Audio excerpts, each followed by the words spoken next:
John, thank you very much for joining me on Upbeat. I appreciate it. Yeah, you got it, Parker. Great to be here. We're so excited for this. I love starting episodes with stories. So, if you could just share with the listeners and myself a little bit more about yourself. Uh, Also, you can be as broad as you want from childhood till now. Just kind of your story getting to where you are today. Yeah, absolutely. Well, where to start? I guess I've always I grew up in a great family. I have a twin sister. Many people ask if we're identical. Believe it or not, we're not. She's female, I'm male. So, but in any event, I grew up in a great family. I had an opportunity to play some sports, and that played a big part into my life eventually, because I think you learn a lot through that. I certainly learned a lot about leadership in that. And I ended up growing up mostly in Jersey. I've moved around. Little fun fact: I've moved around over 30 times in my life. I'm 49 right now, so it's an unbelievable amount of change that I've gone through. Mostly, if not entirely positive. Definitely helped me step outside my comfort zone. But for 20 years of my life, I suffered from really major panic attacks. I had like this major social anxiety at times where I had difficulty having a conversation one-on-one with people. Literally, like I'd freeze up, I'd turn red, I'd start dripping sweat, and people would think I was having a heart attack or something.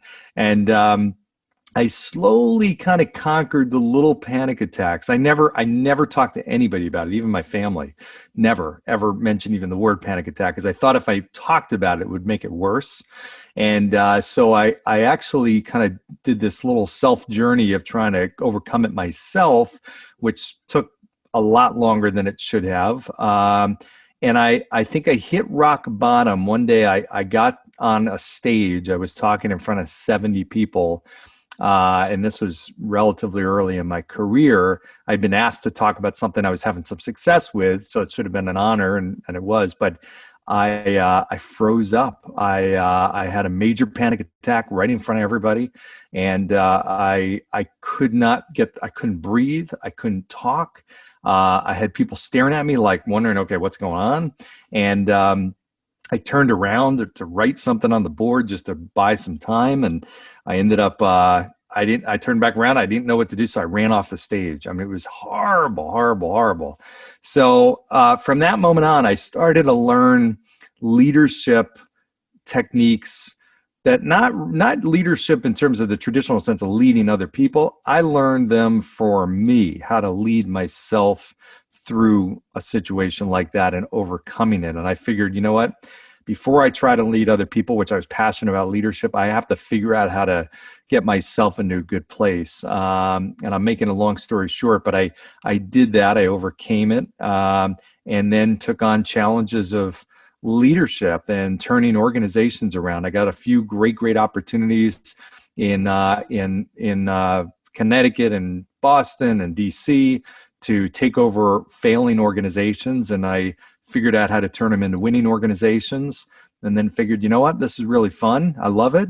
Let me see if I can teach other people how to do it. And so earlier this year, I launched my business full-time of leadership consulting and teaching people. So I speak on stages all over the world, actually, and I do consulting and coaching. So I love what I do. Awesome. Well, thank you for that summary. It definitely helps to catch us all up on what you've been up to and what kind of things you're passionate about.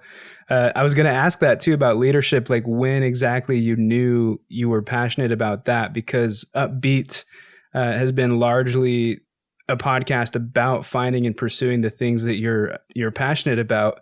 So I guess, was it that was the event, just the nervous breakdowns and the panic attacks when speaking? Was that kind of the turning point when you shifted to leadership specifically? I think that was a big moment. There were probably a couple of big moments in my life where I was like, wow, this leadership thing is really cool. One was actually, so that was more of leading myself. I think the first time I experienced dramatic impact of somebody leading me and changing the outcome was actually on the baseball field. I actually was playing in a game, and I was the type of hitter that I was a pitcher, and which was fun. But when I was at the plate batting, I was either the type of hitter that would hit a home run or I'd strike out. I was like going for the fence every time. So I was exciting to watch, but I was not the guy you wanted in like a clutch situation.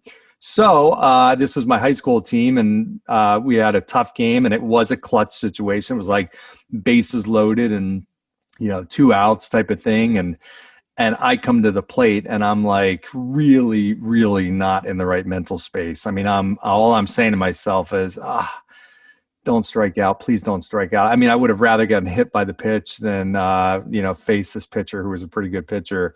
And I'm thinking, why is this up to me? I mean, this is a horrible position. And I think my third base coach could see that I was not feeling good. Like I did not have the right mental attitude. So he called timeout. I walked over to him, and I remember my teammate who was on third base just looked at me and said, "John, just hit the ball." And I'm like, all right, well, duh, that's obvious. But my coach said something that was really cool. He said, John, I know John's going to hit it. Listen, John, when you hit the ball, try to hit it to right field so we can get a couple of runners in instead of just one. And he just said it so matter-of-factly. And he had so much confidence that I was going to hit the ball when I had none. And I'm like, wow, it just instantly changed my thought process and my mindset. And I'm like, I am going to hit the ball. I definitely am going to hit the ball. All right, let me try and hit it right. And I stepped up to the plate, and it was like a movie. Next pitch that came in, I swung and hit it over the fence. I had a grand slam. And Wow. it was just unreal, because I am convinced, had he not had that interaction with me, I'm convinced I would have struck out. And after that game, I just remember thinking, wow, that's really cool. He did something for me that I couldn't do for myself. He gave me this big shot of confidence. And it just got me really intrigued and interested and almost obsessed with like, okay, that's amazing that you can have that much of a positive impact on people if you learn how to lead them effectively and change their mindset. So I think that was one of the earlier times where I'm like, okay, and began that journey a little bit. Awesome. Well, that's crazy too. Just the two different stories has different styles of leadership, I guess, or different kinds of leadership.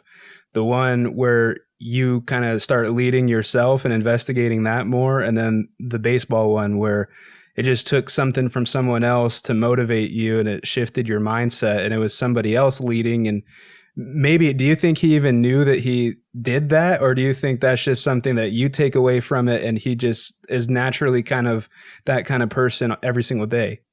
It's funny. I've wondered that, and I've tried to get back in touch with him. Coach Steinbrück, if you're out there, just connect with me and answer that question. But, I think he probably knew what he was doing, because he was a great coach, and he could read people and read me pretty well. So I think there was a little, there was a little bit of a planned outcome there, or an attempted planned outcome. But I also, I don't know. It'd be interesting to get that answer. Yeah.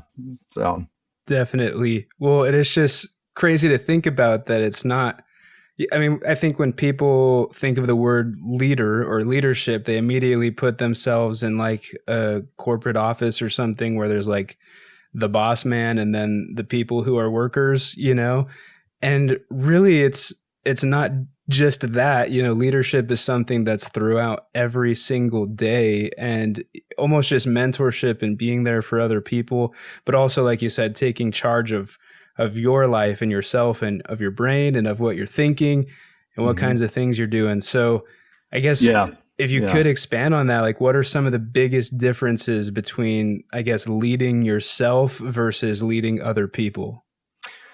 To be honest with you, there's not that many differences. Most people think, it's funny, just like you said, they think a leader is somebody who runs a business and a corporate executive and this and that.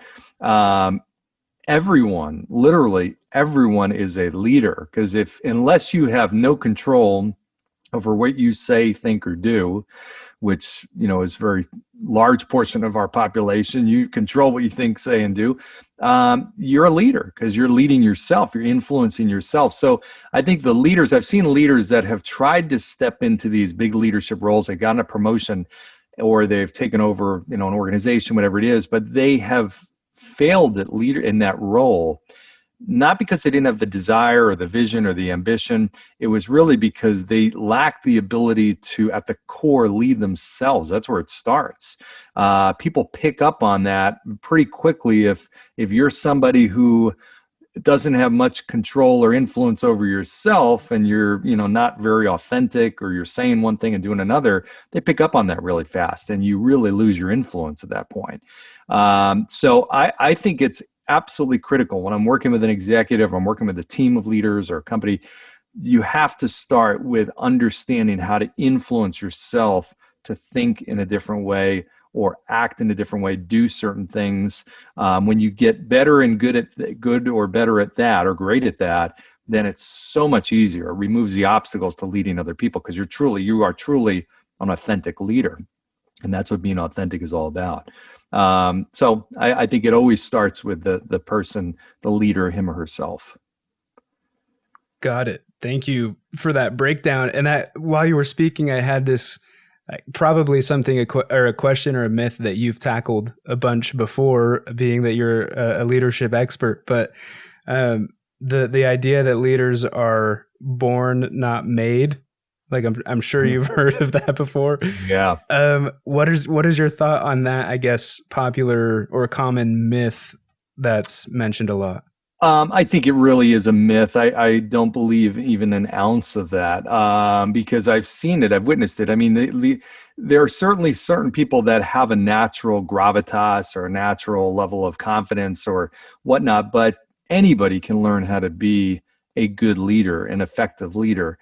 It's a skill set, and like learning how to ride a bike or learning how to read, you can absolutely learn it. There's steps that you can take to learn how to communicate in a different way that's going to create a different result, or take action steps that are going to influence other people to do things. And that's really what it is. It's a set of skills and techniques that you can learn to become a better leader. And I used to think, that leaders came in a certain package. They sounded a certain way, they looked a certain way.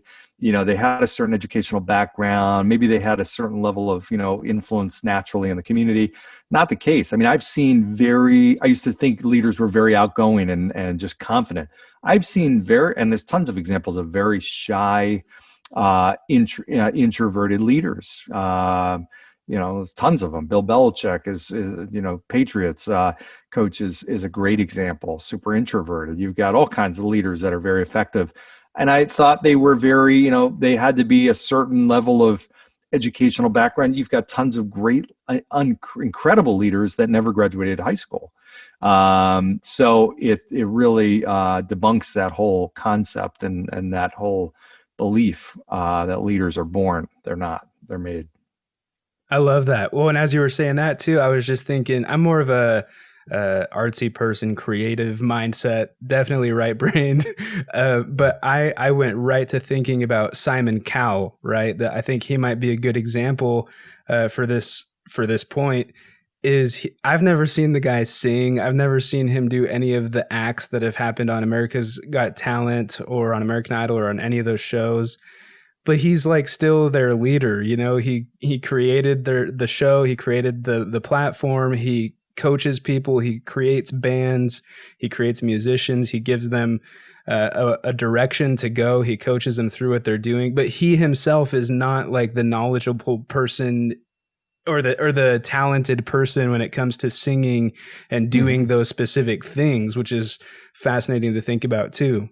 Yeah, it really is. That's a great example. There's somebody who's so good at making things happen and has a clear vision. And when you combine somebody that's got a clear vision and he wanted to create a platform where people's talent could be showcased and careers could be born, and they certainly were. And of course, on that journey, he's made a ton of money and had a lot of self-benefit from that, deservingly so.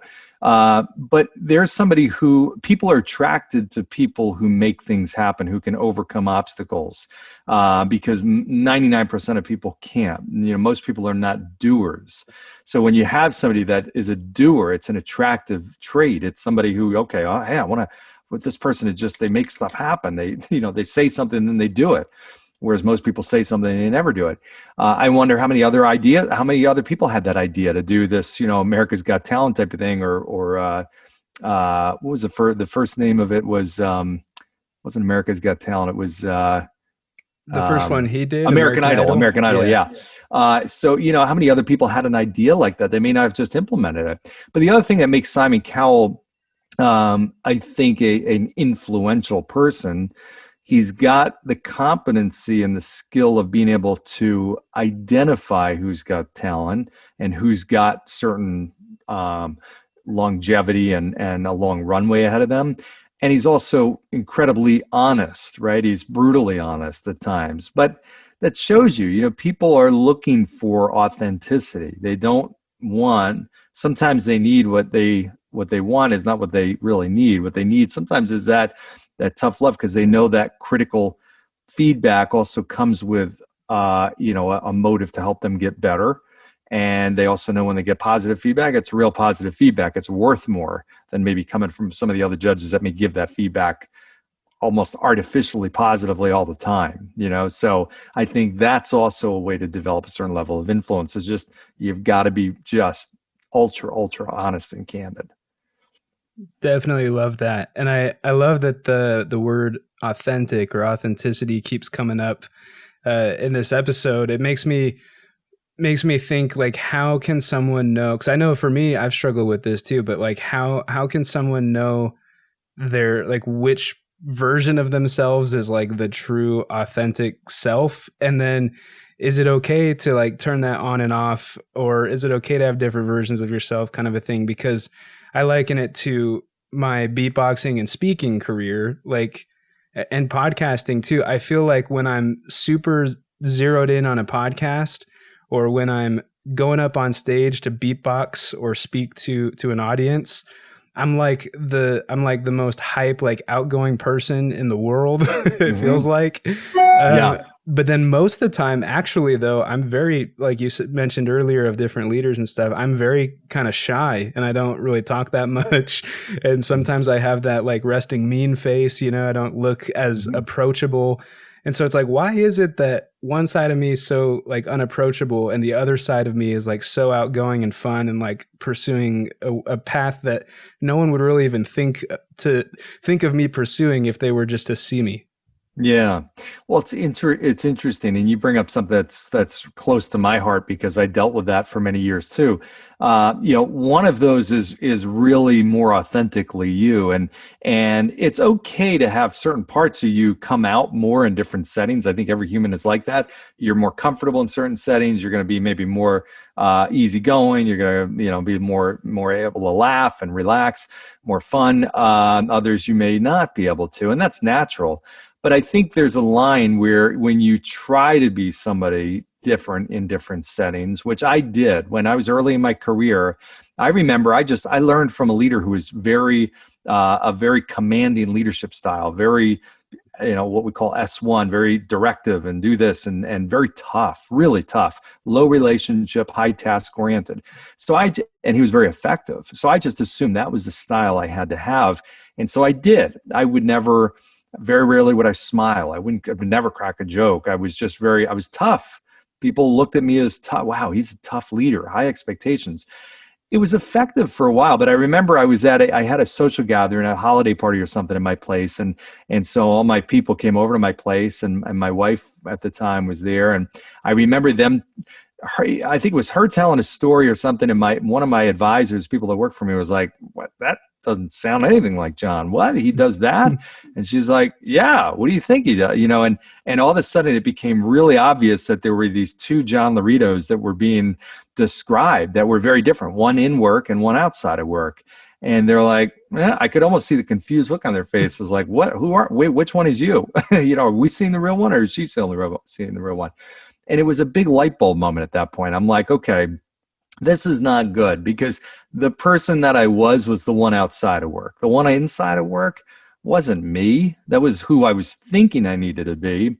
But as soon as I started to relax and be myself, it was an amazing thing that happened. What I found is I dropped my guard.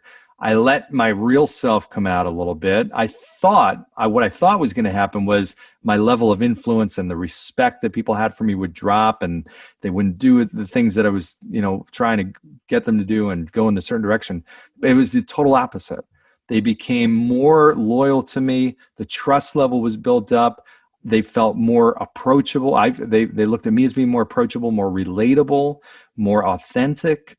And all of a sudden, our results as a team went through the roof. And I'm like, wow, number one, I love this because I can be my true self and I'm getting better results. So there's no more of these two Johns floating around there. And it was a big, big turning point in my career. Awesome. Yeah. So kind of, if I'm understanding correctly, like the more authentic you are, the more influence you'll be able to have, or more impact you'll be Yeah. able to have in a way. Well, and think about somebody like Gary Vee. If you've ever watched his shows, I mean, he's the most relaxed, doesn't care, doesn't give a crap about anything or anybody or what they say. I mean, he's spouting off all kinds of words and stuff like that. But wow, he's authentic, right? You get the sense that whether saw him, watching a game on Sunday afternoon or actually doing a keynote presentation, you're seeing the exact same guy, to the point where he doesn't dress any differently. He doesn't, comb his hair any differently. He doesn't speak any differently. I mean, that's as real gets. And he has a massive following for that reason, because they're like, okay, this guy is literally, you feel like you're just peering into his living room every time he talks. You're seeing this total real down to earth guy. So there's a great example. Yeah, I'm a huge fan of Gary Vaynerchuk. I've mentioned his name on this podcast many times before, so hopefully the Yeah. listeners will know exactly who you were talking about too. Yeah. He's fantastic. He's a good example of authenticity. But something else that you brought up that sparked a new thought in my mind was just the difference, maybe of the different kinds of leadership styles, but also the different kinds of ways to receive being taught by a leader. I don't know if I'm saying that right, but one of the examples that came up in my head is I used to play sports in like middle school, high school. I was basketball and football, and I also did drama and marching band and all that stuff. But the thing is with me is I did not respond well. Like I loved football and I was big enough to kind of push people around, but I did not respond well to the tough guy coaching, the zero relations and just all orders and task driven. I didn't respond well to that. So I guess a question to come out of this would be, do you think really good leaders like have one specific leadership style that they stick to, and you have to get the right people to teach? Or do you think it's more beneficial to learn how to almost adapt to the person that you're teaching and be able to tap into different kinds of styles? Definitely the latter. And it's interesting. I'll share an interesting stat. And I was just looking at this recently, 54% of leaders only use one style of leadership. And there's many styles. So, and that would almost be like a baseball pitcher who only has one pitch, or a singer. We're talking about, Simon Cowell, a singer who has one note. Like it would not go well, right? You've got to have versatility. And only 1% of leaders are capable of using 4 or more styles. So what you're talking about there is it's the responsibility of the leader to be able to adapt his or her style to fit the person that they're influencing or leading, because the follower is the one that has really the say. They're the one that chooses whether they're going to follow or this leader, or they're ultimately the one who's making the buying decision, so to speak. So hey, sorry to cut you off, but I keep getting a notification bell. Yeah, you know what? Sorry, that's mine. I don't even know how to turn that thing off. No worries. It's just, I don't mind if it's every once in a while, but someone sounds like they're trying to contact you. Yeah, and I don't know if I turn this off on my system, I'm afraid it's going to shut us down. I got to figure that out. So, sorry about that. No worries. Maybe we'll just cross our fingers. Yeah, let's hope it doesn't keep going. Yeah, so to your question, definitely leaders need to be really good at being able to identify the different style and the readiness level of the person and adapt their style. Because, like you said, hey, listen, you don't deal well with that. I didn't deal well with that either. When I got beat over the head all the time, when I was brand new in the business, I would shut down. I would close off. I just didn't want to hear it anymore. And for me, I needed something different. I needed to be able to be told what I was doing right and catch me doing something right, not just the stuff I'm doing wrong. And my leader at times missed the mark on that. So, yeah. That's Leadership crazy. versatility is key. Yeah. So you say only 1% of leaders are, you said, capable of tapping into 4 different kinds Correct. of leadership styles. I guess, is there any kind of way that we can know what kind of leader we are? Well, it's interesting. So there's 6 different styles of leadership, and I teach these. And it's usually when I go through the whole thing, and it's a long conversation, but it's pretty apparent to somebody. Oh, okay, yep, that's the style that I am. They're usually a blend of a couple different styles, and I'll say this: if somebody goes to my website, which is Laurito Group, LAURITO Group, GROUP.com, then they can just, I don't know if it's up there on the website, but they can just request that information. I'll send that to them, the leadership styles, because it's really fascinating. So when you figure out who you are mostly, you also can figure out, okay, I need a little bit more of the affiliative leadership style. And here's what it sounds like to be an affiliative leader. You can actually practice it. Or, hey, I need to be a little bit more visionary. You can actually work on techniques and build those skill sets to be more of a visionary leader. So it's just very different. It's like learning a new language. It's like learning a new subject in school.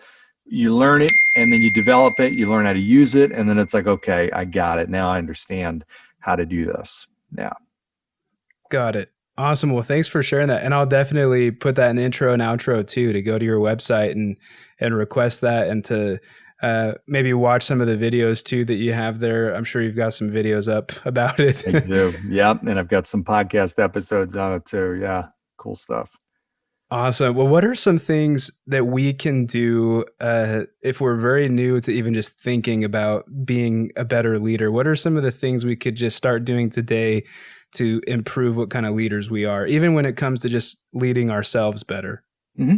I think the first thing is to build a level of awareness. So I would ask yourself the question, who's the best leader I know? And that could be a parent, it could be a relative, it could be a sibling, it could be a teacher, it could be a coach, could be a business leader, could be anybody. So who's the best leader that I know in terms of who's influenced me? And why? Why are they so effective? What is it specifically that they do or say, or how do they act in certain situations? And you can almost create a list of it.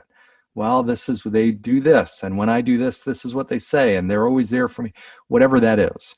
And then think about the opposite side. Who's the worst leader you know? We've all had bad ones, whether it's a teacher, a coach, a business leader, whatever. And why? So that coach that you had that was hard on you, whatever, what were the reasons? What happened when they were really beating on you or whatever it was, or delivering a certain message? What did you do? How did it make you feel? Because you can learn so much. You can learn almost as much, if not more, maybe by a bad leader than you can from a good leader. So some people feel like, hey, I really haven't gotten the advantage of having great leaders. Well, if you've had bad leaders, you've actually had an advantage, because you know what it's like. When I had bad leaders, I was like, okay, I know this is not what I'm going to do. And here's why. I know when this leader told me that their bonus was on the line and I needed to perform better so they get a bigger bonus, I knew that just made me almost do the opposite. I'm like, I really don't care about your bonus. I mean, I'm trying to make my ends meet and keep a roof over my head, and you're telling me about your bonus so you can buy your next car. I know that, calling me out in public because I didn't do something right in front of all my peers backfired too, because I got angry and resentful and spiteful. And, so you kind of learn that way what the things are that are really going to make you turn you into the ideal leader. the list of things you want to do and the list of things you don't want to do. So long answer to your short question, but I would start with that. And then I'm a big believer that reading is always great. You can read a ton of great leadership books, but I will tell you, I've read so many great books and I get done with the book and I'm like, okay, that was great, but now what? What do I do? Like, I don't even know. How do I do something with this? So there's only so much reading you can do. I tell people, there's only so much reading you can do about leading. Get out there and lead, and then become the leader that other people want to read about. Get out there and influence somebody. I don't care. Run for class president. Run for, take on a new mentorship role, formal or informal. Try to influence somebody positively in some way. And as we talked about, first and foremost, start with yourself. Lead yourself. Practice some of the things you read about and learn about, and you'll see how good they work when you start to get them down right. Definitely. It's about showing up and just starting to do things. I think back to when I first started this podcast, I was terrified to do it, but I did it. And now it's like one of the best things that I've ever done. So yeah. I'm super glad that I did that. But and yes. Me too. Not to cut you off, but we were talking about Kevin Palmieri. Kevin, I was scared to death too. I'd done all these things. I'd spoken on stages in front of 3,000 people. The thought of doing a podcast scared the crap out of me. And I'm like, okay, well, there's so much I don't know about this. And I don't know how I feel about putting myself on social media, doing all these videos and stuff like that. And, you know how it is. You're going to get feedback and instant feedback and see numbers of people, how much they like you. And he was a leader to me. He influenced me. He pushed me, helped me do something I wouldn't have otherwise done or would have done not as quickly. So it's really about helping people do the things that they're not willing to do themselves. And to your point, somebody told me a saying a long time ago, I've read this or heard this, you learn to play the tuba by playing the tuba. You have to pick up the instrument and play it to learn. You can't read about how to play it. You got to do it. So you learn how to be a good leader by doing it. You learn how to be a good podcaster by doing it, not reading about it. Which then goes back to kind of a previous point you made of just being aware, being self-aware. And like when you pick up the tuba, well, first of all, you're being aware like, hey, in order to learn the tuba, I've just got to do this. And you're being mindful of it. And then when you start doing it, you have to start being aware of what things worked and what things didn't work and actively trying to improve that. Exactly. And that's exactly right. You become what's called consciously incompetent, which means you now are aware of what you're doing wrong. Whereas before you play the tuba, you don't even know. You're unconsciously incompetent. I don't even know. I don't know when I hit this button what it sounds like. I don't know how hard I need to breathe into it. I played the saxophone for a number of years, and wow, you go through a big learning curve with that. But that's what happens when you finally pick up the instrument, or you're trying to learn to fly a plane. You fly the plane. You learn what it feels like, in your hand and how it feels to turn it and everything. You can't get that unless you do it. You got to put your hands on it. I actually played the saxophone too, all through elementary school, middle school, and high school. So you did? Wow. What'd you play? The alto or? It was alto. I tried out every single one of them, but mainly alto. Yeah. Yeah, that's what I played, the alto. I always wanted to do the tenor or the baritone, but I didn't get that far. I actually wanted to try the soprano, but my school never had a soprano sax, and I wasn't going to buy one. So yeah, right. That's a money limiter. Yeah, super expensive. Yeah. Well, I want to make sure we drive this home too. But do you have any other things that you want to make sure you bring up on the podcast that maybe I haven't asked about? This is great, and I love having these conversations, and I think we brought up a lot of great things. I think the one thing I get a lot of times, I think people get frustrated because they're trying to think about, okay, how long does this take to learn how to become a great leader, and what's really involved? And my answer is, it's not a destination. It's not like you're done. It's not like, okay, if you get an MBA after 2 years or 3 years, it doesn't work that way. You don't get a certificate saying you're a great leader. Becoming a great leader is a journey, and you've got to embrace the journey and realize, I'm still on it. I've been doing this 25 years. I'm still on it. And I know in 2 years, I'm going to be a much better leader than I am today. And all it is about getting 1% better every week. Can you get 1% better? Am I 1% better this week than I was last week? I don't care. In whatever way, it doesn't matter. in any way am I 1% better. If that's the case, I'm growing, I'm moving in the right direction, and I'm right on track. And if you stay on that, you're going to be exponentially quantum leaps ahead in a few years. You won't even be able to recognize yourself anymore. Which I would say too, this is just me throwing things out there and hoping that it's somewhat accurate. But the more you do that too, the more you just naturally are a leader to other people who are kind of following in your footsteps. You know, the more you pursue something, the more other people look at you as someone who they can follow, and you bring comfort to them. Absolutely, totally. And that's the thing. That's what is exciting about this. You learn how to have a positive impact on one person, then two people, then five people, then 10, then 50, then 100. Before you know it, you're having a major impact on the world around you. It's pretty cool. Awesome. Well, thanks so much for doing this whole upbeat episode with me. I've got a segment that I do here at the end that I call the upbeat seat. Do you care if we run through those quick questions real quick? Yeah, sure. You got it. John, what makes you upbeat?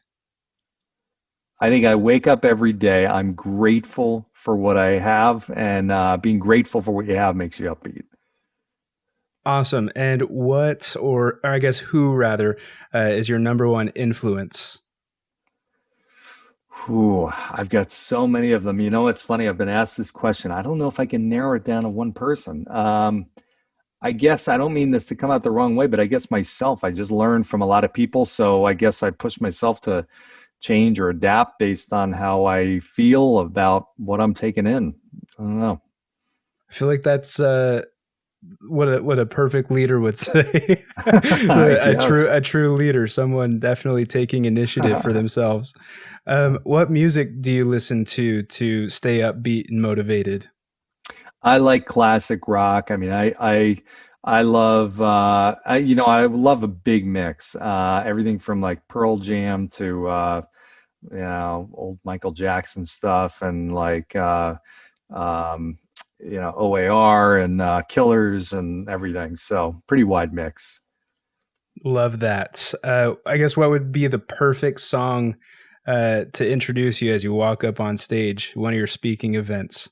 Oh man, I love Dreams by Van Halen. That one I used to play all the time when I was working out, driving in the car fast, and the video with the Blue Angels fighter jets flying in formation. So I'd say Dreams. What's your favorite word? Impact. Impact. How come? I think I say it a lot, so it just rolls off my tongue a lot, tongue pretty easily. Awesome. That's my favorite word that I'm allowed to say on this podcast. Put it that way. Do you have a favorite TV show? Oh man, I loved Seinfeld and those from back in the day, Friends and Cheers. I'm watching Ozark now. I'm kind of I go through my periods where I'll watch some TV. I usually don't watch too much, but I'm watching catching up on Ozark. Have you seen that?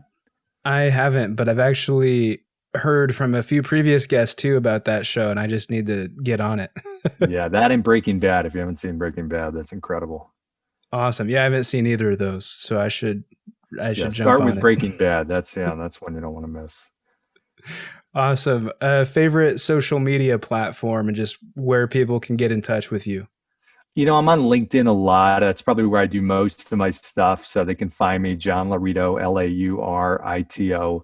I do some stuff on Instagram and Facebook too. So any of those three. Awesome. Well, thanks again for being on Upbeat. I usually close this out by beatboxing the guest's name. So I'll do a quick beatbox with your name in it. Awesome, man.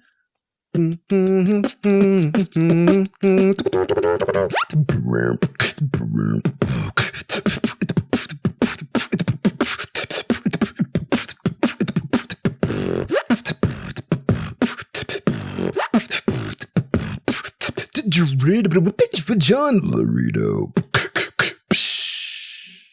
Wow, dude, that was amazing. Thank you. I hope you Oh, heard it all. Zoom has been cutting out on some of that it recently. went So low a little bit there in the middle, but I hope it recorded. But I heard most of it. That was unreal. I love it, man. awesome. Well, thanks again for being on the show, John. I appreciate it. Thanks, Parker. This was awesome, man. I really appreciate you having me on.